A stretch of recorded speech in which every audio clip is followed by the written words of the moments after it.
the federal government. It needs to be appealed. Then it goes to the Supreme Court. At that point, then they can make the opinions. But I believe, I'm not a lawyer, but I believe it's called due process. Even the president of the United States and Elon Musk, they have the rights as you and I. That's due process. That's equality under the law. You can't just have an activist judge, whether it's a federal judge or the highest court, Supreme Court, going in there and short-circuiting the process. So late last year, it seemed like the Federal Reserve, in essence, had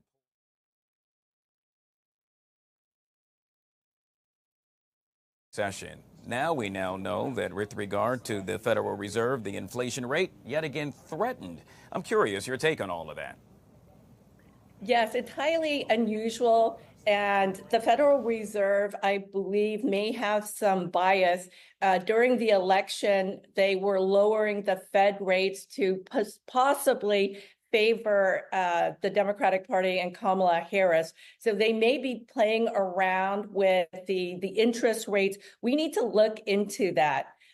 The President Trump, and the cabinets are doing everything they can to lower inflation. And you see the price of eggs. I went to the store. It used to be $8 here in California. If you go to Erewhon's, $12 for organic eggs, by the way.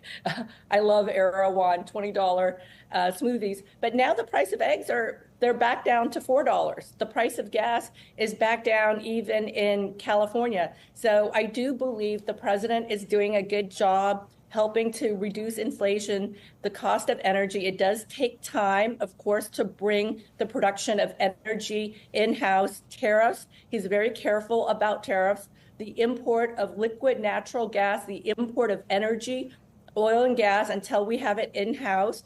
I believe there's an exemption on those taxes and tariffs. So he's doing everything he can to lower inflation and making the lives of ordinary hardworking Americans more positive and more livable. All right. Yet again, Allison Wynn, political strategist, joining us right here on the Live Zone. Always good to chat with you. Make it a great day. Great to see you. All right, guys, we're going to take you back to McLean, where we are still following that developing story where apparently there appears to be a barricade incident outside of the CIA headquarters. Now, a SWAT team, the Arlington County and Fairfax County officials are on the scene, still gearing up. Details somewhat sketchy. We can tell you a bomb squad also appears to be on the scene as well, as it is still unconfirmed if there is a bomb in that area. Our very own David Kaplan happens to be there and got a chance to touch base with us. I should mention Fox 5 happened to be first on the scene covering this ongoing story. You can also see a drone in one of the boxes that we're going to put up full screen right there. That drone said to be somewhere near the vicinity as well. The question is, where exactly is the individual that, well, authorities appear to be looking for and or strike a conversation with? Obviously, that happens to be top of mind, getting into contact with the individual, in essence, to bring this potential barricade situation to an end. We're going to keep this live feed up for a second, see if we can contact Mr. David Kaplan, get the latest with regard to the barricade situation taking place outside of the CIA headquarters.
All right, guys, back here on the Fox 5 Live Zone, you are taking a live look at photog, if you will, video outside of the CIA headquarters in McLean. Apparently, there appears to be a barricade incident just outside of the headquarters. Yet again, you are now looking at a SWAT team that has been positioned there. We can also tell you that the Arlington County and Fairfax County police officials happen to be there as well. A bomb squad on the scene. However, we have not received any confirmation as to whether or not a bomb is actually involved with all of this as well. We're going to take you back live to our very own David Kaplan, who is outside of the CIA headquarters. David, we got a chance to speak with you, I guess, about 10 minutes ago or so with regard to the actual barricade situation. Any new information you can share with us? North Fairfax County at this point. I'm going to step out. The only new development we have is that there's some police tape up blocking off Dolly Madison, perhaps as a safety measure for the officers doing traffic control here, so people know that they cannot proceed forward. We've had a couple close calls with a couple of their motorcycles here as this does, again, remain active and ongoing. I know in our last hit we wanted to try and show you the drone. We're going to try and go up to that drone right now just to sort of give you a good sense as photographer Nelson Jones is giving you eyes on it. From my vantage point, from where we are right now, it does appear that the drone is sort of directly above where this massive police response is on Dolly Madison Boulevard. And we're coming back to the ground now. You can see there's a truck that appears to be sort of coming out of that side of the road, which is the side where the CIA headquarters are. But it does remain just sort of, from our vantage point, just stagnant right now. Lord knows there's probably tons going on behind the scenes as police are responding to this barricade situation.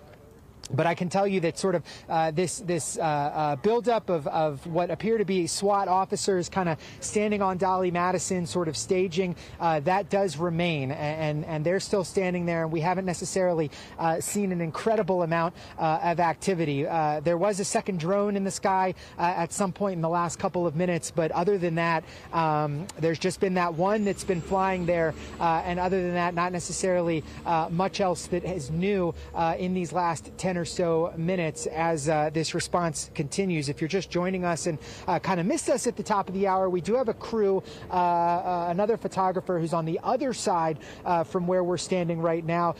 He sees more of sort of the staging area. He sees more reporting that there is a command center that's there as well. He also reported seeing the drone being launched and landed, and that there is a robot that is involved. And a lot of times in these cases, sometimes the robot may be used to get closer to somewhere where they might not necessarily want to send manpower. No confirmation that that's exactly what's going on right now, but just to kind of give some context on covering these types of things for over a dozen years of what might typically happen in a situation like this. Obviously, this is the CIA. This is a sort of a critical and sensitive site, and definitely a large response here to ensure the safety of people in the area, try and bring whatever this situation is to a peaceful end. But again, right now, that's all we know. Nothing new necessarily from Fairfax County Police.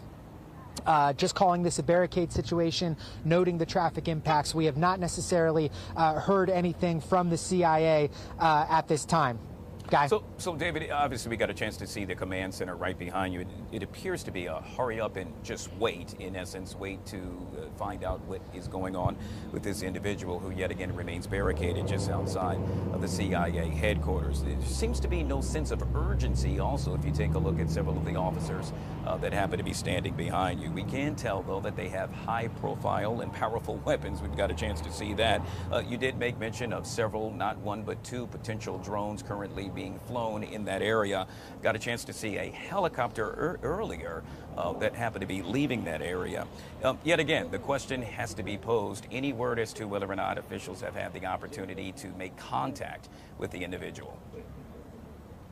Not necessarily, Guy. That's certainly something that once the CIA does say something, we would hope to gain more clarity on. I will note regarding kind of it feeling like there's no sense of urgency is kind of what you said. A lot of times what's going to happen is officers, first responders, they want to gather as much intelligence and ensure their safety as well. So sometimes there's a flurry of activity kind of happening inside of a command center as they sort of try to gather, see what elements they have, make sure they have a good situational understanding, situational awareness of what is going on.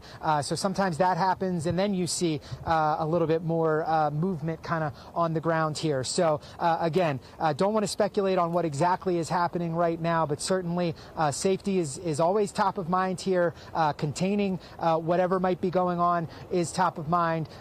So definitely tough to say exactly what is happening, even though it appears there's not much activity. Certainly, you can't imagine people are sitting around on their hands right now as they try to work this to bring this to as peaceful of a resolution as they can as quickly as possible. Yeah, I should yet again make mention Fox 5, or you, sir, first on the scene with regard to the latest. We broke format in the 11 a.m. hour in order to bring our viewers the latest. Do we know exactly what time all of this began to unfold? Yeah, Guy, our first report of this came around 10 o'clock, sometime between 10 and 10:30 is when we first heard of some sort of a report of some sort of incident. So we got that confirmation from Fairfax County Police about an hour ago now that they were responding to a barricade situation. So this is certainly all unfolded kind of starting about 2.5 hours ago, and certainly continues at this hour, Guy. Obviously, we're going to let you go in just a second so you can gather more information. But, David, behind you, we see several officers in that road blocked off as well. Is that the first point of contact for any, let's say, drivers that are trying to enter that area with regard to officials? On this side, yes. We are on the one side. Our photographer, Joe Spivak, is on the other side, where he's seen a little bit more of the activity of a command center, of the robot and the drones that we talked about. But certainly, this is a major thoroughfare, and that is certainly a component of this. Drivers are making U-turns. Drivers are being sent onto side streets, and these officers are here trying to make sure people are safe. If I were to caution a guess as to why the caution tape went up, there were a couple of kind of close calls with people riding up on these officers' motorcycles. So maybe the caution tape was a signal to drivers that definitely there was some activity, something was happening here, and they should certainly take care as they approach this area during what is obviously an active and very sensitive event that continues right now. Guy. Yeah, very much so. Yet again, Mr. David Kaplan outside of the CIA headquarters. We'll let you go ahead and gather more information. If you're just joining us, folks, we are following this developing story where apparently there appears to be a barricade incident, as you just heard me state, outside of the CIA headquarters. SWAT team on the scene along with Arlington County and Fairfax County officials. You heard me make mention of a bomb squad on the team, but yet again, that has not been confirmed as to whether or not there is a bomb in that area. As you just saw Mr. Kaplan standing right there, the area of Dolly Madison Boulevard now being shut down in both directions between Georgetown Park and Slev Lane because of the barricade incident. We'll continue to keep a close eye on this. Keep the live shot up for you momentarily as we continue to monitor all things surrounding this potential barricade outside of the CIA headquarters in McLean.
All right, guys, back here on the Fox 5 Live Zone. It is now 12:35, 35 minutes past the top of the hour. Obviously, you are taking a live look at a potential barricade incident outside of the CIA headquarters. This prompted a large police presence in that area. Obviously, the SWAT team still in that area, along with the Arlington County and Fairfax County police officials.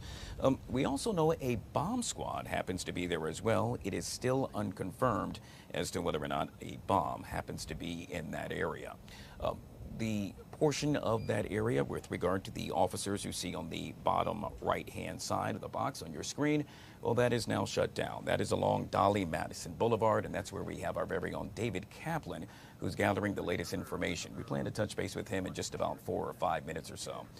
Yet again, this is a fluid situation, and really got the call, in essence, shortly after 10 a.m. that apparently there happened to be an incident outside of the CIA headquarters. We know that several drones, in essence, have been dispatched to cover that area, along with a helicopter we saw in that area earlier that has since left the scene. We're going to keep this live shot up for you as we continue to monitor all things surrounding this barricade situation outside of the CIA headquarters.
All right, guys, back here on the Fox 5 Live Zone. Yet again, we are covering this developing story outside of the CIA headquarters in McLean, where apparently officials are investigating a barricade situation.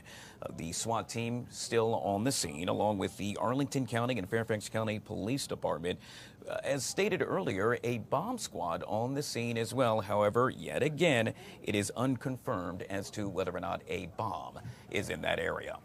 Fox 5 first on the scene. David Kaplan been covering this entire incident since it began and joins us yet again right here on the Live Zone. Any new intel? Yeah, Guy, not much from our conversation about 15 minutes ago, other than this is definitely active, ongoing, something being taken extremely seriously by those who are responding. I'm going to step out. It does kind of feel like, I can't say for sure, that just additional vehicles have popped up and have shown up, and there's certainly a lot of activity over there under that light where the main entrance to the CIA is. No other updates from Fairfax County Police in the last little bit, other than they're confirming that this is a barricade situation. So, you know, it's tough to say exactly what's going on behind the scenes, but certainly there's a lot of people here, a lot of manpower being dedicated to this. Certainly we're seeing these first responders, they have protective gear on as well, but from our vantage point right now, as it relates to whatever is happening at the CIA, things are relatively kind of stagnant, not a ton happening as well. We're also just kind of waiting for the CIA to put some information out. I just checked before we went live here, and nothing from them, nothing from the Fairfax County Police Department since their sort of initial thing that they put out about an hour plus ago, letting drivers know that they could not continue past the CIA on Dolly Madison Boulevard, that it was closed at Seville, and it is also closed but sort of between Seville and the Georgetown Pike on the other side. So Fairfax County Traffic Control here continuing to divert people away from Dolly Madison, send them through a back way to be able to navigate what is obviously a very busy road, a 3-lane on each side, 6-lane highway here in McLean. But things just kind of shut down right now. And again, in our last little bit, we saw the drone. It's going to be, it's still up. There is still a drone up at this time over the scene. Our photographer who was on the other side just sent me a little bit more of an update that there's some heavy tactical teams that are there that appeared to be suiting up, and we can also tell you that there was you know, they're also kind of walking everywhere. There's obviously some wooded areas, if you're familiar with this area, that they are just sort of looking at. There's the main entrance where we're seeing this massive presence as well. So there's just a lot of people here, but not a ton of activity that we can see. Lord knows there's definitely you know, got to be things going on here to try and bring this to a peaceful resolution. But for the time being, this is the situation. This is what's happening, and we're waiting to get any developments or any updates or reports from the CIA. Yeah, hoping to get that sometime in the very near future. David, I'm curious. Typically with a barricade situation, a weapon would be involved. Any word as to whether or not the individual currently is in possession of a weapon? Yeah, Guy, I want to be careful here. We have not necessarily confirmed anything as it relates to a weapon. So we don't want to, you know, necessarily, we can't say for sure. Certainly, the fact that there are this many police responding might lead you to just sort of indicate that this is a situation where they want to protect themselves as much as possible. We have not necessarily confirmed the presence of a weapon at this time, but we, you know, obviously can tell you, and you can see that there's a lot of people here. They are wearing protective gear, and in situations like this, certainly safety is of a top priority for first responders as well. Yeah, and again, to David's point, that has not been confirmed as yet. So yet speculation continues at this very hour. David, I guess the next question would be as to whether or not officials had the opportunity to make contact with the actual individual. We could see that command center still set up behind you, officials standing by, hopefully to get the very latest sometime in the near future. But the million-dollar question yet again remains, any contact? Yeah, it's tough to say, Guy. You know, not only this is the CIA, so certainly, you know, you would know, especially in light of some of the history of there being a shooting outside the CIA in the early 90s, that certainly this is something that they take incredibly seriously. We know that, you know, Fairfax County, which is responding to assist, has, you know, these SWAT teams also have kind of negotiators, people who might talk to somebody who might be in this barricade situation. But we cannot say for sure right now whether or not any contact has been made with the individual who might be involved here or the nature of those conversations. But you can be certain when you cover things like this, you know, they want to try and talk to this person. So it's unclear exactly if they are or what the nature of those conversations are. But certainly lots of well-trained people who are involved in situations like this, both in Fairfax County and likely with the CIA police, again, trying to bring this to a resolution. Yeah, obviously, David, we see that area behind you taped off, if you will, traffic being diverted in that area. The question is, the folks that are happen to be inside of the CIA headquarters, any word as to whether or not they have the ability to leave? That's a good question, Guy. When we came from our station from Bethesda, we were on the GW Parkway. There is an exit directly to the CIA off of the GW Parkway. That was not as blocked off as this is right now, this Dolly Madison entrance. That was not as blocked off, and there were vehicles that were able to leave, at least on that side. I can't tell you for sure. We have not necessarily seen anybody leave from this location, specifically this main entrance off of Dolly Madison. So it's tough to say. We did see a vehicle leave about an hour and a half ago from a back exit, but we have not necessarily seen anybody leaving or coming or going from this main entrance and exit on Dolly Madison. David, I should make mention we're about 12 minutes away from a White House press conference. It's going to be interesting to see as to whether or not that question is posed and or the subject is addressed as that gets underway. Folks, if you're just joining us, we are following yet again a developing story outside of the CIA headquarters in McLean, where a barricade situation continues to unfold. SWAT team remains on that vicinity, along with the Arlington County and Fairfax County police officials as well. You heard me make mention several times of a bomb squad there, but yet again, no confirmation as to whether or not there is a bomb in that area. David Kaplan happened to be the first reporter on the scene. David, will end with this, and that is earlier we saw a chopper in the sky. Actually, it would be assumed as to taking a look at what's going on. To my understanding, that chopper is no longer in the area. Is that correct? No. There is the drone, though, that is still in the sky. It essentially looks like it's hovering behind me. Photographer Nelson Jones does have eyes on it, so we are going to zoom in and show you. That drone sort of appears to be hovering kind of above where we're seeing this police presence and this sort of staging from police right there in front of the exit. It is a little tough sometimes with drones to understand kind of the depth perception, but from where we're standing right now, from the ground, it certainly looks like it's above where this staging is happening on Dolly Madison. So that's sort of you know what we can see from here. So definitely there are aerial assets that have been up for the better part of our time here over the last 60 to 90 minutes. You know, certainly, and we talked about this in our last hit, just trying to gather as much insights and intelligence and make sure that police have as clear a picture as possible with what is physically happening on the ground again as they work through this. All right, David Kaplan working hard. We'll let you go ahead and do just that, and that is gather more information. Yet again, he's reporting outside of the CIA headquarters in McLean, doing an amazing job as always. David, we'll get back to you in about 10 minutes or so.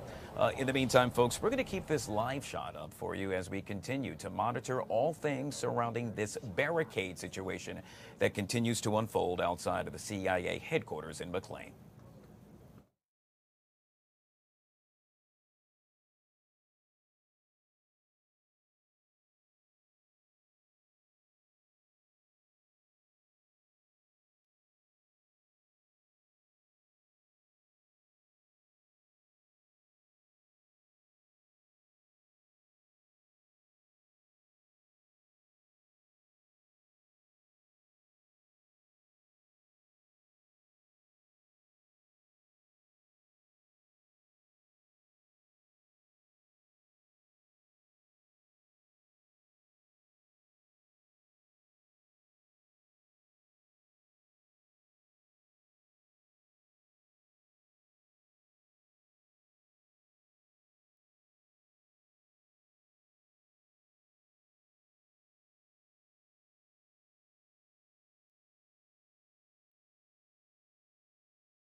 All right, guys, back here on the Fox 5 Live Zone. You are taking a live look at the White House on the bottom right side of the screen, if you will, where we are expecting a White House press conference to get underway. On the top left-hand side of your screen, well, that's where a barricade situation remains in place outside of the CIA headquarters in McLean. Details still somewhat sketchy, but we can tell you that the SWAT team, the Arlington County and Fairfax County Police Departments, both remain on the scene, as well as a bomb squad that happens to be there as well. Now, I should make mention there has been no confirmation as to whether or not a bomb is involved. That remains unknown. According to Fairfax County Police, Dolly Madison Boulevard is now shut down, along with Seville Road, and that is between Georgetown Park, as that barricade situation continues to unfold. We also know that several drones have, in essence, been dispatched and still continue to fly in that area, along with a helicopter that got a chance to get a bird's eye view, if you will, with regard to what's taking place a little bit earlier. That helicopter, to my understanding, is no longer in that area. You can see officials right there standing behind what appears to be the taped-off area where a number of authorities and officials still continue to investigate. We do not know at this very moment as to whether or not officials have made contact with the individual and/or individuals that happen to be involved in this barricade situation. Yet again, a very fluid situation that continues to unfold outside of the CIA headquarters in McLean. We're going to continue to take this live feed. Yet again, the question remains, will this be one of the questions posed to White House Press Secretary Caroline Leavitt as to the latest what's surrounding this? And if that happens, obviously, we're going to see it and hear it right here on the Live Zone. We'll take this live feed and get back to you shortly right here on the Live Zone.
All right, guys, back here on the Fox 5 Live Zone. You just a second ago got a chance to see our very own David Kaplan as he continues to follow all things outside of the CIA headquarters in McLean. If you're just joining us, we are now some 3 hours into what appears to be a barricade situation just outside of the CIA headquarters. Yet again, the SWAT team remains on the scene, along with the Arlington County and Fairfax County Police Department.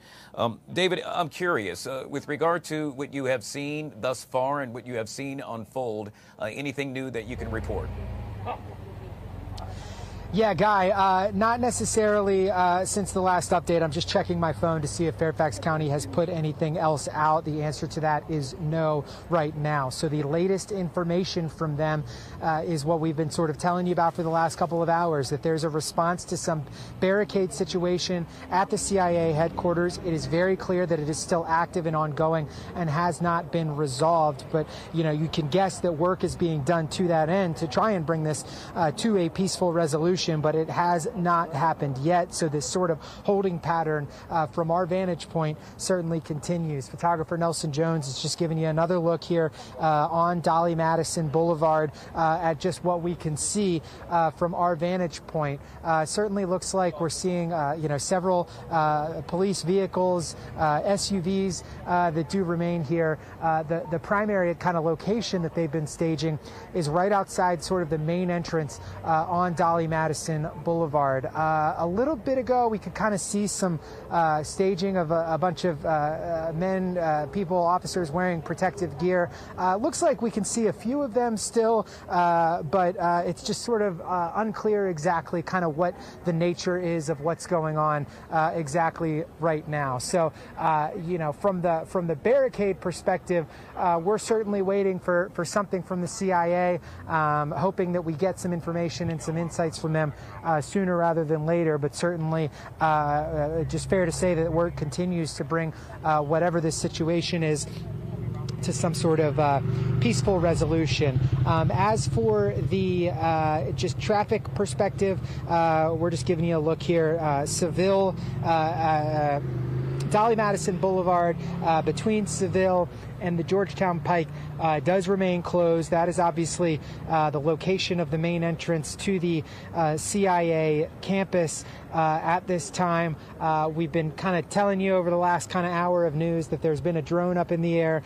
We do not see one from our vantage point right now. Certainly not going to make any inferences about what's going on and where things stand based on that drone and based on just what we see now, other than, this is a large presence. This is an active presence. And, our best assumption that we can make is that the last statement from Fairfax County Police that there's a barricade situation here at the CIA headquarters is what remains and is what stands, this barricade situation being active and ongoing at this time. Guy? Yeah. David, can I ask, earlier we saw obviously several officers standing behind you, and it was to my understanding that there was a buildup, if you will, of additional police personnel. Is that the case, and does that continue to happen? Yeah, Guy, certainly does. And, this is just something happening right now. So we want to show you right now. This is a truck with police lights on it that is arriving. Lights and sirens are on. And right now appears as though they're going to let them through. So kind of while we're here, we might as well just take a look and see what this person is doing. As it looked like they might negotiate their way through there, but it looks like right now they might just be responding, talking to some of the Fairfax officers, and based on all we know, could not be related to this.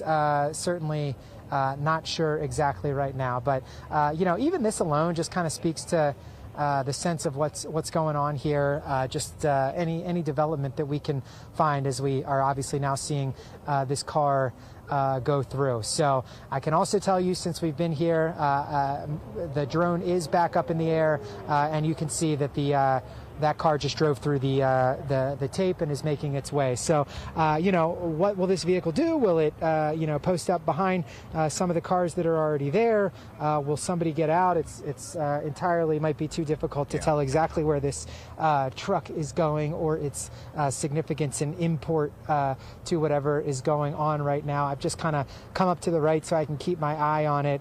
And for the time being, it looks like it is just kind of passing all through all of the cars that are already there. And appears to have continued on. And I can tell you that on the side where that car is going, where that truck that we just saw go through is, our photographer Joe Spivak just reported that there was sort of a Fairfax County command center that was there on that side where that vehicle went. So it's unclear exactly what that person might have been doing. But, the first kind of big development or a development that we've seen with just additional resources coming here to the scene. Guy. Yeah, David, when we first got reports with regard to all of this unfolding in the 10 o'clock hour earlier this morning, it was to my understanding that perhaps it involved an individual. Do we know if that's the case, or are there more people involved?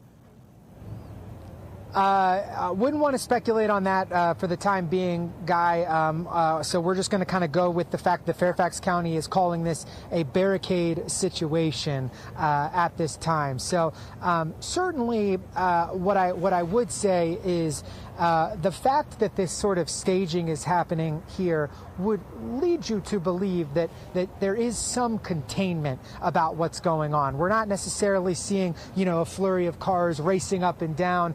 The drone, for the most part, has stayed sort of in the same location. So it's tough to sort of know exactly what that could mean. But, to answer your question, all we know is a report of a barricade situation at this time. And certainly, as we just saw, additional assets are still coming. Yeah. But as we've kind of talked about, it does feel like a little bit stagnant right now, that not a ton is happening and not a ton of developments as they continue to work through this with everyone's safety in mind. Guy. We should make mention a plethora of law enforcement happens to remain on the scene, including the Arlington County and Fairfax County Police Departments. Do we know at this time either department now taking the lead with regard to the investigation? The understanding that I got, Guy, is that this is CIA Police's investigation and that those other agencies are assisting. That's how it was sort of described to me. So, we asked Fairfax County, for instance, of just more information about what exactly was going on, and they deferred us to the CIA. So typically, that's an indication that this is sort of a CIA investigation, and these other entities that might be here are responding in an assistance role just to provide additional manpower here to the scene to help the main investigators out. Yeah, yet again, we are also waiting for a White House press conference to get underway. That was due to start at about 1 p.m. or so. We can tell you that has not happened as of yet. It could be speculated as to whether or not they are attempting to receive more information about this, as well as I am pretty sure the question will be posed as to what is currently taking place outside of the CIA headquarters. Any word, David, as to whether or not police plan to have a press conference sometime in the near future to address what's going on? Nothing that we've heard to that extent, Guy. Indications to me were that we might get some sort of statement with an update, but that is not something that we are necessarily privy to. It's tough to say, again, if it's a CIA investigation, if we might, we hear more frankly, from a local news perspective, we hear more from local police when situations happen, but that's because it's their jurisdiction. This being CIA jurisdiction, it's tough to say definitively whether or not we might get some sort of on-camera briefing or an update may come via a statement, but certainly no word on when we can expect to learn more information, and certainly we're hoping to find out more about where things stand right now. David, we just got word that we're about 2 minutes outside of the White House press conference. I want to hold you until then, if at all possible. Folks, if you're just joining us yet again, we have been covering this developing story outside of the CIA headquarters in McLean, where a barricade situation continues to unfold. You heard David make mention that a number of law enforcement officials remain on the scene. Among them, the SWAT team, Arlington County and Fairfax County Police Departments. I should also make mention that a bomb squad remains there as well, yet we should state no bomb has been confirmed within that area. David, we still see the police tape right there behind you, obviously taping off a portion of Dolly Madison Road, or Boulevard, I should say. With regard to the cars that are now approaching that area, I see that they're being directed, obviously, to make a U-turn and or to the left of you. Any word as to how long that will go on? I would suspect, obviously, it will continue as long as this barricade situation continues as well. Yeah, Guy, definitely those two things go hand in hand, and I think that's why Fairfax County Police sort of put this out. You know, it's the CIA is obviously the headquarters are sort of a federal entity, but this road, Dolly Madison Boulevard, a Fairfax County road, a Virginia road. So, you know, in terms of being transparent and trying to put information out, they have made it clear intrinsically that the barricade situation is taking precedent over the sort of road being open. So safe bet that for the time being, this road remains closed until this situation is resolved. And we'll end with this, David, and that is, yet again, I posed the question earlier, and that happens to be the folks within the CIA headquarters. Any word as of yet as to whether or not they have the ability to leave? Guy, nothing that we have seen in terms of in and out from the area behind us. The entrance and exit for the CIA that is on sort of the backside off of GW Parkway. It did appear about 90 minutes ago that people were able to come and go. We have not been able to lay eyes on that entrance and exit lately, and candidly, I don't know enough about the CIA campus to know if someone can go in or out over there, but certainly obviously, this is a heavily fortified area, one that already has an incredibly large police presence at all times, given how prominent of a location it is and how important it is, frankly, to American national security. So, Lord knows it's already an incredibly safely guarded area. So when anything, you know, that is an introduction of something that they're not used to comes into this, there's certainly a massive response to it to resolve that situation. Obviously, peacefully is the goal, but as long as this does remain an active situation, we can certainly expect there to be these sort of constraints on people's ability to move, at least in the public, at least in front of CIA headquarters here on Dolly Madison Boulevard. All right, there you have it, Mr. David Kaplan. Amazing reporting as always, David, outside of the CIA headquarters in McLean, where that barricade situation continues to unfold. As you heard me make mention, the SWAT team still remaining on the scene, along with the Arlington County and Fairfax County Police Department. Bomb squad there as well. Yet again, no confirmation of a bomb within that area. We're going to now take a live shot, if you will, with regard to the White House, where we are expecting any second now the White House press conference to get underway with White House Press Secretary Caroline Leavitt. A lot on the docket, if you will, to be discussed. Obviously, the conversation that the president had with Ukrainian President Zelensky, that took place earlier today with regard to, well, all things hopefully to reach a ceasefire in that region. Obviously, the president spoke with Russian President Vladimir Putin earlier yesterday, the two potentially coming to an agreement for a ceasefire. That remains to be unknown. We also know that during this press conference that's set to get underway any minute now, perhaps we'll hear the question posed as to how President Trump feels about Chief Justice John Roberts pushing back on escalating rhetoric against the federal judiciary, something that the president has been very vocal about. One of the other main stories that perhaps the president or I should say the White House press secretary will address is billionaire Elon Musk appears to have overstepped his executive branch. Let's take a listen in. After spending nearly 300 days aboard the International Space Station, Butch Wilmore and Sunny Williams are back on Earth.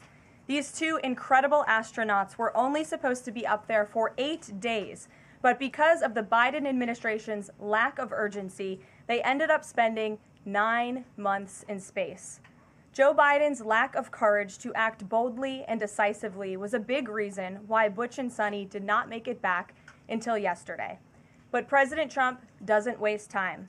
Immediately after taking office, President Trump directed Elon Musk and SpaceX to rescue these brave astronauts alongside NASA. The president also called the acting administrator of NASA and told her to bring the astronauts home as soon as possible. As acting administrator Janet Petro said herself yesterday, per President Trump's direction, NASA and SpaceX worked diligently to pull the schedule a month earlier. The president looks forward to welcoming Butch and Sunny to the Oval Office when they are recovered.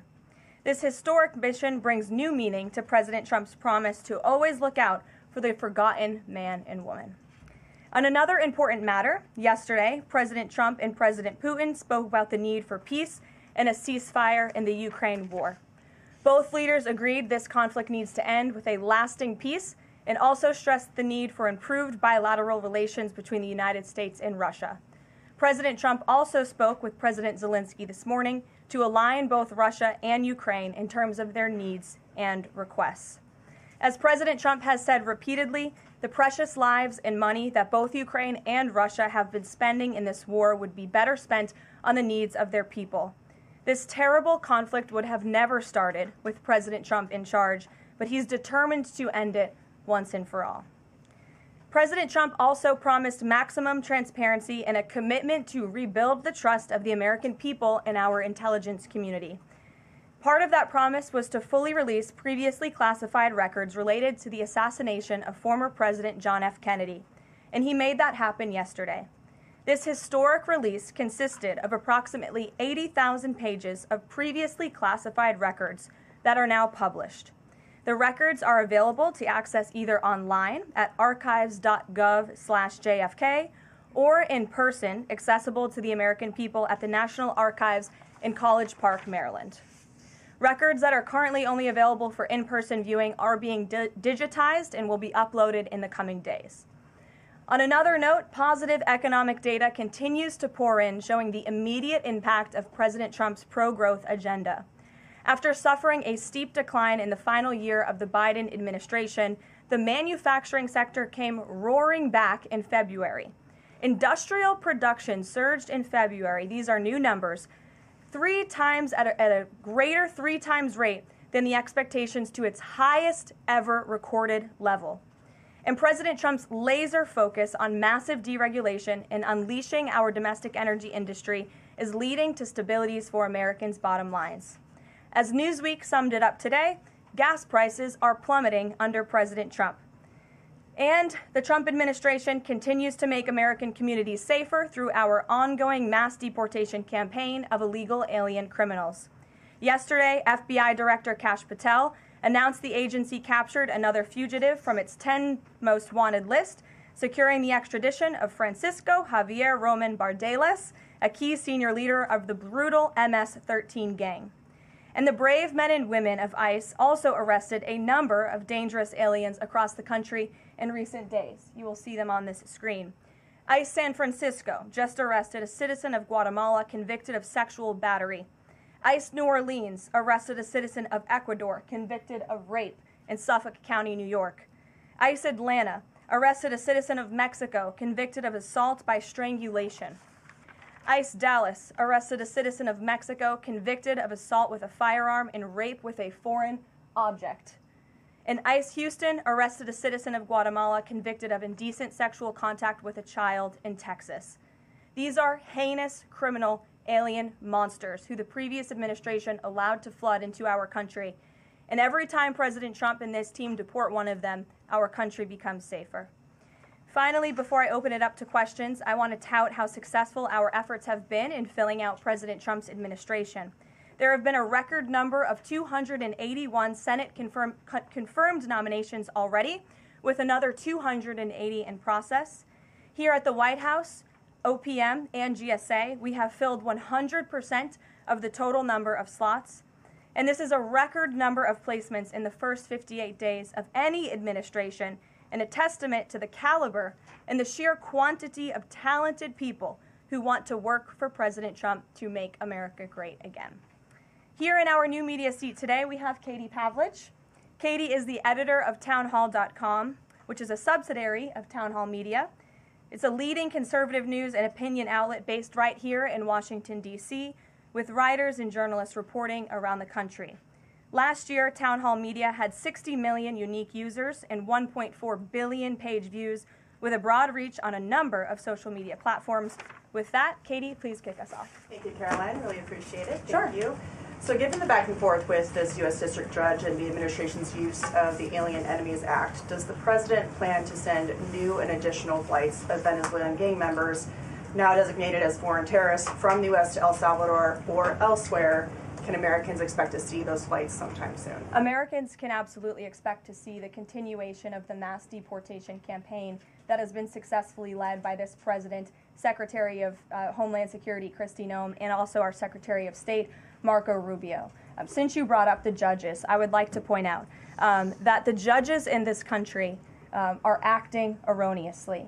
We have judges who are acting as partisan activists from the bench. They are trying to dictate policy from the President of the United States. They are trying to clearly slow walk this administration's agenda, and it's unacceptable. As the President said last night, we will continue to comply with these court orders. We will continue to fight these battles in courts, but it's incredibly apparent that there is a concerted effort by the far left to judge shop, to pick judges who are clearly acting as partisan activists from the bench in an attempt to derail this president's agenda. We will not allow that to happen. And not only are they usurping the will of the president and the chief executive of our country, but they are undermining the will of the American public, tens of millions of Americans who duly elected this president to implement the policies that are coming out of this White House. And then one more question. Senate Minority Leader Chuck Schumer said yesterday that he was united with Democrats in working against Americans who, quote,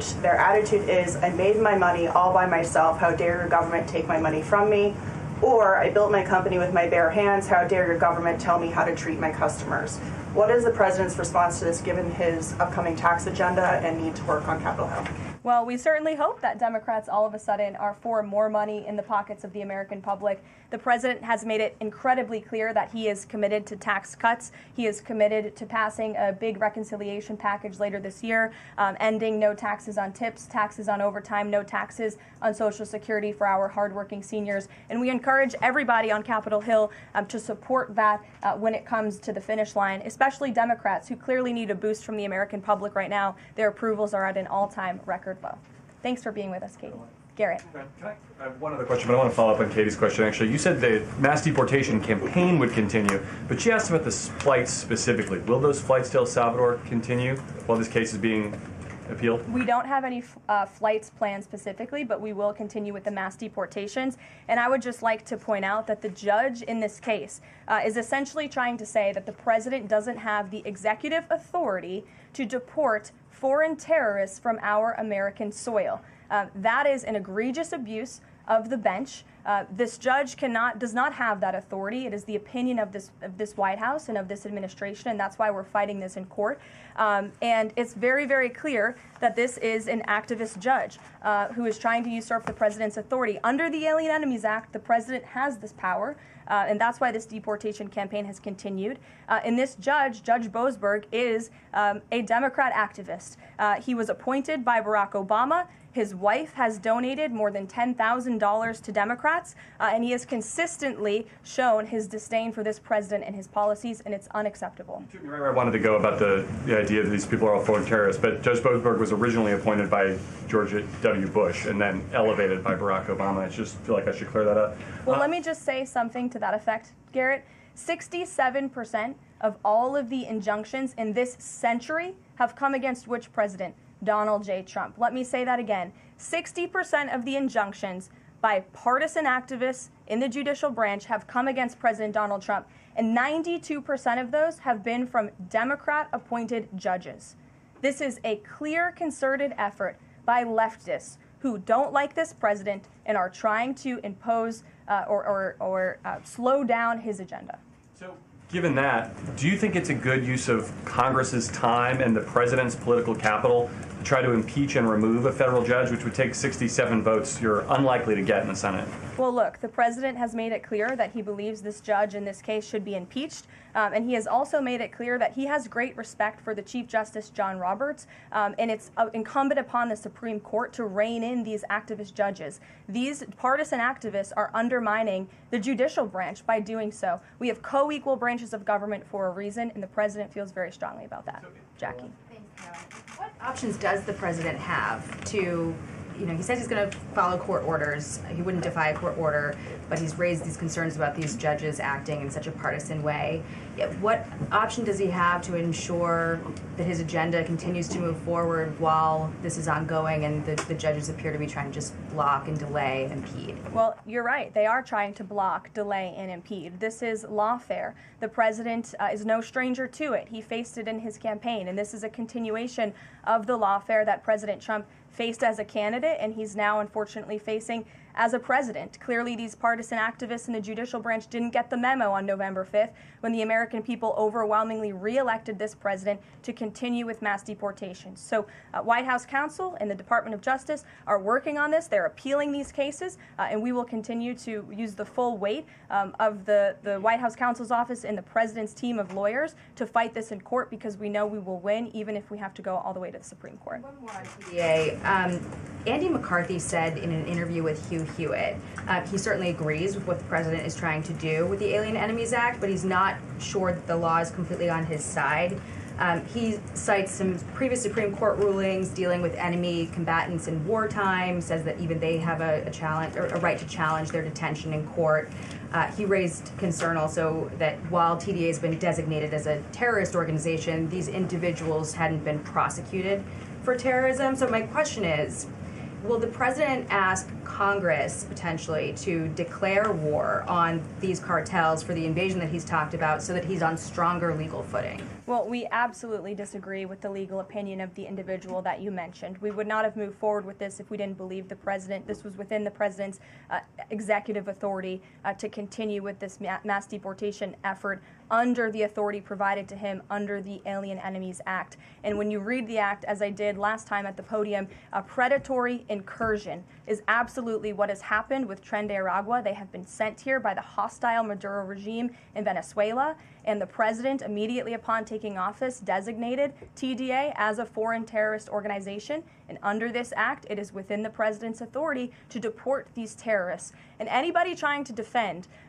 these terrorists who have now been sent off of American soil should talk to the families of the individuals who these heinous monsters have killed and have raped. If you talk to those families, they are so heartened by the president's decision to take tough action and to use his executive authority, something that no other president has been willing to do, because President Trump does what he says he's going to do, and he is deporting these foreign terrorists from American soil to secure our homeland, and he's within his rights to do that. Jennifer.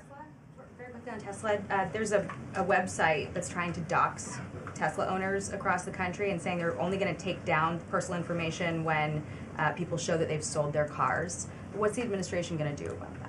I haven't seen that website, but we certainly think it's despicable, the violence that has taken place against Tesla, the company, its employees, and also just Americans who have chosen to drive an electric vehicle. Many of them are Democrats, by the way. Democrats were big supporters of Tesla and of electric vehicles until Elon Musk decided to vote for Donald Trump. So we would like Democrats to also come out and condemn this heinous violence that we have seen, and I believe the Attorney General has said she's investigating these incidents as acts of domestic terrorism. Jennifer. On Ukraine, can you say, is the White House going to pause foreign military aid or intelligence sharing with Ukraine, as Russia says it's pushing for, and then have a follow-up on the Federal Trade Commission? Sure. When it comes to Ukraine, I do have a statement for you from the National Security Advisor and also the Secretary of State. First, I'd like to reiterate what the President said earlier following his call with President Zelensky this morning. He said he just completed a very good telephone call with President Zelensky. It lasted approximately 1 hour. Much of the discussion was based on the call made yesterday with President Putin in order to align both Russia and Ukraine in terms of their requests and needs. We are very much on track, and I will ask Secretary of State Marco Rubio and Mike Waltz to give an accurate description of the points discussed. That statement will be put out shortly. Well, I have that statement for you right here. Bear with me as I read it. Today, President Trump and Ukraine's President Vladimir Zelensky had a fantastic phone conversation. President Zelensky thanked President Trump for a productive start for the work of the Ukrainian and American teams in Jeddah on March 11th. The meeting of the senior officials from both nations significantly helped in moving toward ending the war. President Zelensky thanked President Trump for the support of the United States, especially the Javelin missiles that President Trump was first to provide and his efforts towards peace. The leaders agreed Ukraine and America will continue working together to bring about a real end to the war, and that lasting peace under President Trump's leadership can be achieved. President Trump fully briefed President Zelensky on his conversation with Putin and the key issues discussed. They reviewed the situation in Kursk and agreed to share information closely between their defense staffs as the battlefield situation evolved. President Zelensky asked for additional air defense systems to protect his civilians, particularly Patriot missile systems, and President Trump agreed to work with him to find what was available, particularly in Europe. The two leaders also agreed on a partial ceasefire against energy. Technical teams will meet in Saudi Arabia in the coming days to discuss broadening the ceasefire to the Black Sea on the way to a full ceasefire. They agreed this could be the first step toward the full end of the war and ensuring security. President Zelensky was grateful for the president's leadership in this effort and reiterated his willingness to adopt a full ceasefire. President Trump also discussed Ukraine's electrical supply and nuclear power plants. He said that the United States could be very helpful in running those plants with its electricity and utility expertise. American ownership of those plants would be the best protection for that infrastructure and support for Ukrainian energy infrastructure. President Zelensky also thanked President Trump for continuing to push humanitarian concerns, including the exchange of prisoners of war. He noted they had just had a successful exchange and thanked the president for his leadership on that. President Trump also asked President Zelensky about the children who had gone missing from Ukraine during the war, including the ones that had been abducted. And President Trump promised to work closely with both parties to help make sure those children were returned home. They agreed all parties must continue the effort to make a ceasefire work. The presidents noted the positive work of their advisors and representatives, especially Secretary Rubio, National Security Advisor Mike Waltz, Special Envoy Kellogg, and others. The presidents instructed their teams to move ahead with the technical issues related to implementing and broadening the partial ceasefire. The presidents instructed their advisors and representatives to carry out this work as quickly as possible. The presidents emphasized that in further meetings, the teams can agree on all necessary aspects of advancing toward lasting peace and security.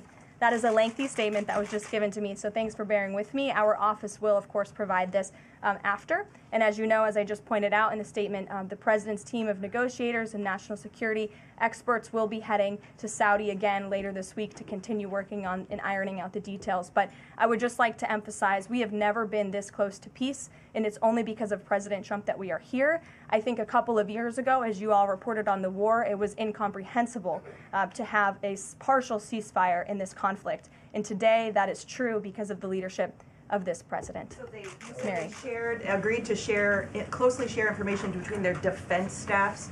Does that mean all intelligence sharing will continue? So the White House is rejecting Russia's request to pause. Intelligence sharing in terms of defense for Ukraine will continue to be shared. Mary. Thanks, Caroline. I have two questions. One on the United States Institute of Peace and then on the Supreme Court, if that's okay. Sure. So on the United States Institute of Peace, this is a little bit wild. I understand the old president refused to leave after he was removed from his position. He barricaded himself in his offices, had to be escorted out by police, left the building without Wi-Fi, telephones, elevators, and more, and is now telling media that Doge broke in and illegally removed him. So can you comment on this sequence of events and specify, did Doge illegally enter? I'm really glad you brought this up, Mary. We were made aware of this story by individuals at Doge, at Elon Musk's team, and also at the State Department who were unable to access this building. And it became very clear that there was a concerted effort amongst the rogue bureaucrats at the United States Institute of Peace to actually physically barricade themselves essentially inside of the building to prevent political appointees of this administration who work at the direction of the President of the United States to get into the building. There was a piece in the Daily Caller, thank you for sharing the truth on this, about what happened.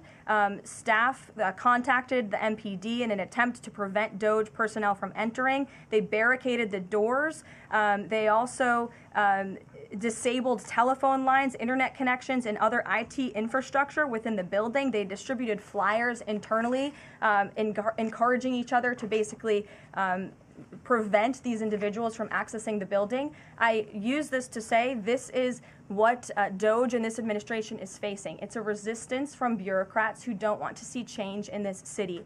President Trump was elected on an overwhelming mandate to seek change and implement change, and this is unacceptable behavior. Thank you. And just really quick on the Supreme Court, I know it's been almost 3 years now since the leak of the draft Dobbs opinion to Politico, actually. A leak which sparked protesting outside the homes of the justices and even brought on one attempted assassination attempt. I know Justice Alito said that it made the justices targets for assassination, but yet the Supreme Court has not tracked down any leaker. Does the White House have interest in finding out who that leaker was, and can you comment on that at all? I know generally speaking the president has an interest in finding leakers, and he believes it's unacceptable, and it's the position of this administration. You've seen the Secretary of Homeland Security has taken tough action at her agency.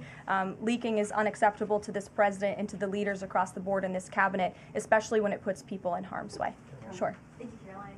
A mom whose daughter was forced to change in a locker room with a biological male at school files a complaint with the DOJ. How will the Trump DOJ deal with violations of President Trump's orders protecting women and girls like this? I would defer you to the Department of Justice on that specific case, but the president has made it incredibly clear that it is the policy of this administration that there are only two genders, male and female, only two sexes rather, male and female, and that we are not going to tolerate such behavior by men pretending to be women. The president will continue to strongly stand for the rights of women and girls, not just in sports and on athletic fields, but also in private spaces like locker rooms and bathrooms. Sure. Go ahead. Thank you. On the FTC, two quick questions. Can you explain the president's thinking in his decision to fire the two Democratic commissioners, especially given that Mark Meadow is on track to be confirmed next week and there would be a Republican majority? My biggest question is why now? Sure.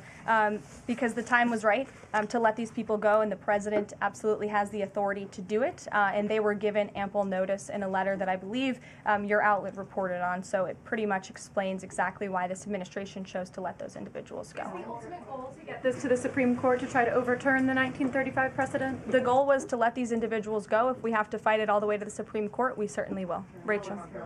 Back to those deportation flights to El Salvador, can the administration provide any more details on how authorities determined that each of those men were in fact members of a gang? And if the White House can publish images, photos, videos of those men, why can't the administration just release basic information like their identities and names? We are not going to reveal operational details about a counterterrorism operation, but what I can assure you, as I said on Monday, we have the highest degree of confidence in our ICE agents and our Customs and Border Patrol agents who have committed their lives to targeting illegal criminals in our country, particularly foreign terrorists, and they had great evidence and indication. They have the highest degree of professionalism, and they were 100% confident in the individuals that were sent home on these flights and in the president's executive authority to do that. Follow up, I know in the last briefing you cited privacy concerns as a reason why the administration may not be able to reveal the identities. What exactly are the privacy rights of immigrants who were deported that the administration says were dangerous enough to be sent to El Salvador and sit in a prison? Again, as I just said, we're not going to reveal the operational details of a counterterrorism operation for quite obvious reasons. We're trying to combat terrorism here in the United States of America. Jeff. I could ask something else about the phone call yesterday. There was a couple different readouts from the Kremlin and the U.S. on a couple different points. One was energy and infrastructure. The U.S. statement said energy and infrastructure. The Kremlin said energy infrastructure. What is your understanding of what the actual substance of that disagreement was? Then I have one other question on that. I would defer you to the readout that was provided by the White House. That's our understanding, and that's the truth. And if I could ask a question about the judge as well. How does a president define a bad judge? Is it just someone who disagrees with him? And is that a dangerous precedent in this case, because this is a temporary ruling from Judge Boasberg that he could ultimately rule in your favor? Is he setting up a standard here for calling for the impeachment of a judge who may ultimately rule on your side? No, it has nothing to do with disagreeing with the president on policy. It's with disagreeing with the Constitution and the law. And it's trying to usurp the authority of the executive branch of this country. It's having baseless reasoning for these injunctions. And it's a clear effort by these judges to slow roll this president's agenda. And if you just look at the injunctions that this president has faced, deporting foreign terrorists from our homeland, hiring and firing of executive branch employees, which when the president is the executive of the executive branch. You also see an injunction by a partisan activist judge when it comes to the Secretary of Defense trying to determine the readiness of our troops and the qualifications of our troops in our armed forces. Does a single district court judge really have more authority over the Commander-in-Chief and the Secretary of Defense to determine who should serve in our United States Armed Forces? Absolutely not. Anyone who has taken a basic civics lesson can understand that, and it's ridiculous lawfare that we are witnessing. The president said he respects the Chief Justice here. Does he respect him specifically on this case and this opinion, or respects him overall? And has he spoken to any other Supreme Court justices? The president respects Chief Justice Roberts overall. He just expressed that to me in the Oval Office. But it's also quite clear that the Supreme Court needs to rein in these judges who are acting as partisan activists, and they are undermining the judicial branch. And it's a dereliction of duty on their behalf. Deanna, go ahead. Thank you so much, Caroline. On the call with Zelensky, did they discuss the minerals deal at all? Is that back on the table, and what do the Ukrainians have to do to get that back on the table? And then one on the Russia call as well. Again, I just provided a very lengthy readout of the call that was provided by the Secretary of State and the National Security Advisor. And now we have moved beyond the economic minerals deal. We are at a place of peace. We're at a partial ceasefire, and we're moving towards a full ceasefire and a long-standing peace in this conflict. And that's great news for the American public. Kremlin readout mentioned that Trump and Putin spoke about potential U.S.-Russia hockey games. And the Kremlin readout also said that Russia wanted the U.S. to stop U.S. intelligence and U.S. funding to Ukraine. The president has said that that conversation did not happen. Just wondering if you can get us any more clarity on that. And also, again, if it's energy infrastructure or if it's energy and infrastructure, because I think there is a big difference between that. Again, as for the readouts of the call, I would defer you to ours. And when it comes to the topic of hockey, it did come up. However, we're more interested in securing a peace deal than scheduling hockey games right now. Sean. Hey, about the deportation flight. So was it the president himself who directed the planes to stay in the air after the judge ordered them to turn back? The president signed invoked the Aliens Enemies Act with a proclamation, which then directed the Department of Homeland Security and the Department of State to move forward with the plan of action. And as I said yesterday, all of the planes that were subject to the judge's written order took off before the order was submitted in court. I was asked and answered that question multiple times yesterday. Kate, go ahead. Is the president still considering pressuring Russia with sanctions or tariffs to try to get a full ceasefire? And is there any kind of deadline or timeline that the White House has in mind for when that pressure might ramp up? Again, the president had a nearly 2-hour-long call with President Putin yesterday. We provided a readout of that call, and we have his negotiating team heading to the Middle East this week to continue these discussions in regards to sanctions and any other details. I'm not going to give a readout of those from this podium. And on TikTok, is Oracle the leading contender for a deal? And would the U.S. back a deal that keeps TikTok's algorithm and the underlying technology still in Chinese hands? As President Trump does so well, we don't get ahead of ourselves when we are in the midst of the art of the deal. So when the president and this team are ready to announce a deal on TikTok, which is a high priority for the president, we will make that known. I've seen that reporting, but I'm not going to comment on it just yet. Sure, go ahead. Thank you, Press Secretary Leavitt. Some prominent Trump supporters have been making the case that Derek Chauvin deserves a pardon. They argue that he did not receive a fair trial. Joe Biden and other Democrats actually implied that he was guilty while the trial was going on. BLM rioters had these jurors under immense threat and pressure. Mainstream media, frankly, many news outlets here today are complicit here. They chose to ignore the autopsy report. They chose to ignore the full body camera footage. They decided to slander Derek Chauvin as a racist cop instead. Does the administration believe Derek Chauvin received a fair trial, and will they consider a pardon moving forward? The president has been asked and answered this question. He said it's not something he's considering at this time. Philip. Thank you. Two questions. First, just a follow-up on on the readouts from those calls. When it comes to the discrepancies between the U.S. and Russian readout of that call between President Trump and Putin, is it the president's assessment that something is getting lost in translation, or does he believe that the Russians are trying to play games here? Nope. The president believes in his team that put the readout out, and he also put his own out on Truth Social. We've been incredibly transparent about all of the president's calls with foreign leaders, and again, I would defer you to the readout. And then following up Michael. on... Thank you, Caroline. White House said yesterday that gas prices across the U.S. have fallen for the fourth straight week. 34 states now seeing gas under $3 a gallon. This limited ceasefire with Ukraine regarding oil refineries, energy, will that affect gas prices here in the U.S.? Well, it's certainly the president's hope that gas prices will continue to fall, and he's working every single day to ensure that we do. As you just mentioned, there's been very encouraging data. Inflation is cooling and gas prices are falling. The president has established a National Energy Dominance Council, and it's ultimately the president's goal. And this administration is working hard on it every single day to increase our energy production right here in the United States of America, to have a Trump energy boom like we saw in our first term, which will not only lead to lower fuel prices here at home, but also lessen the rate of inflation that was created by the previous administration. One more on Tesla, Caroline. Tim Walz, Governor Walz, saying last night he frequently checks Tesla stock. In doing so, to quote, give me a little boost during the day. How should Americans view politicians who take pride in the downfall of an American car company? I think that's quite sad, but I think Governor Walz unfortunately is living a sad existence after his devastating defeat on November 5th. Reagan, go ahead. Thank you, Caroline. Across the country, Tesla cars are being lit on fire, dealerships are being shot up, Molotov cocktails are being used. There was a website posted yesterday that shared the addresses of private Tesla owners and reportedly had Kash Patel's information on it. A.G. Bondi has called this acts of domestic terrorism. Does the White House have any indication that this is some sort of coordinated movement or that it's being funded by some outside group? And do you know if the investigation by the DOJ is being investigated as incidents of organized terror? I believe the Attorney General has made her comments clear on that. She is investigating these events as acts of domestic terrorism, and we fully condemn them. And as I said earlier to Jackie's question, we think it's despicable what is happening to not just this American company, but also their innocent employees. And again, innocent Americans who drive these vehicles. We condemn it wholeheartedly. Sure. More than 24,000 workers in 18 agencies are in the process of being reinstated.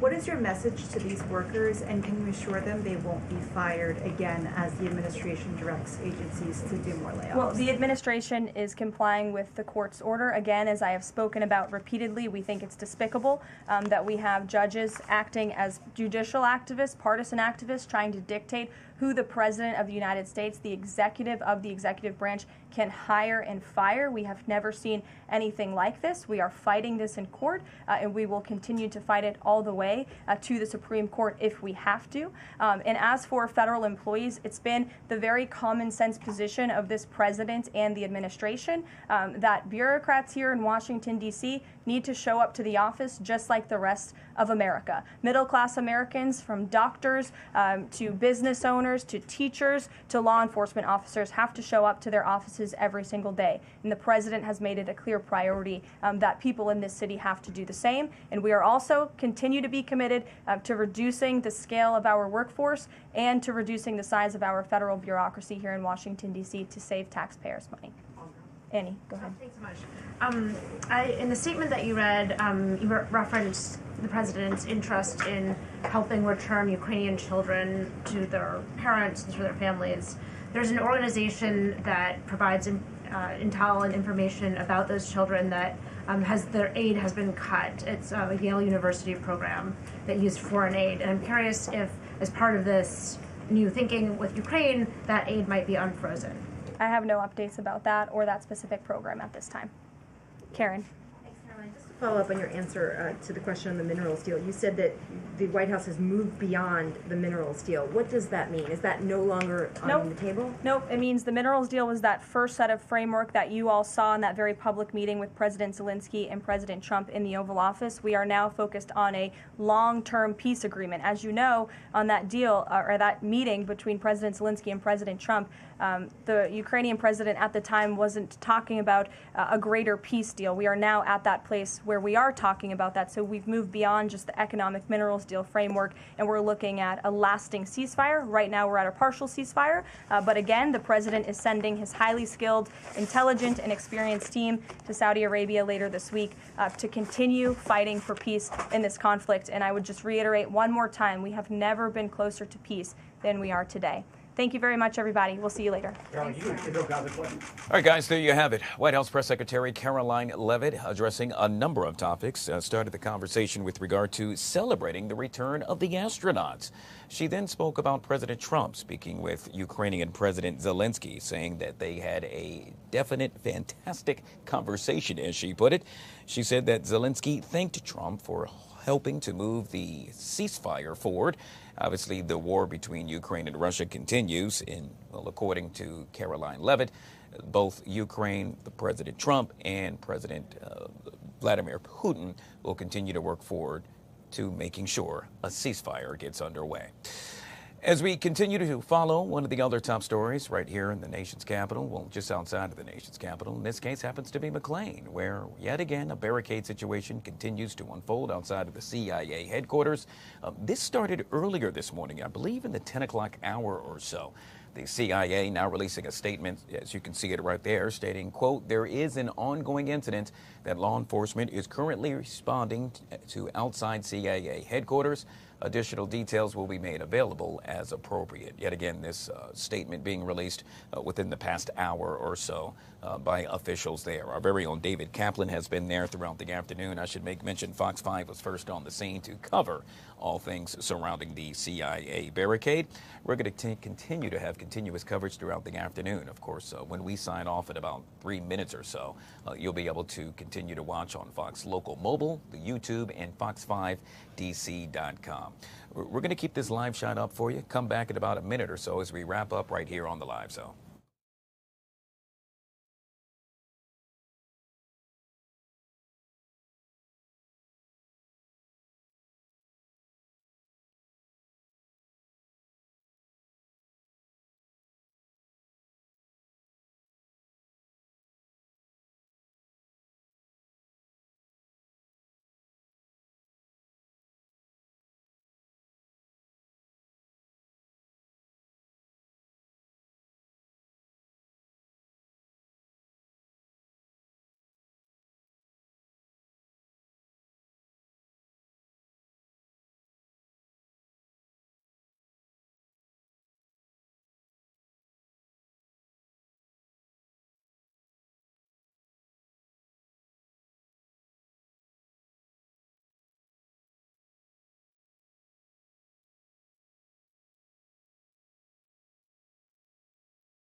All right, guys, back here on the Fox 5 Live Zone. We have about a minute left before we hand off to the tank. Yet again, we are going to continue to follow this developing story outside of the CIA headquarters. This yet again in McLean, where a barricade situation continues to unfold.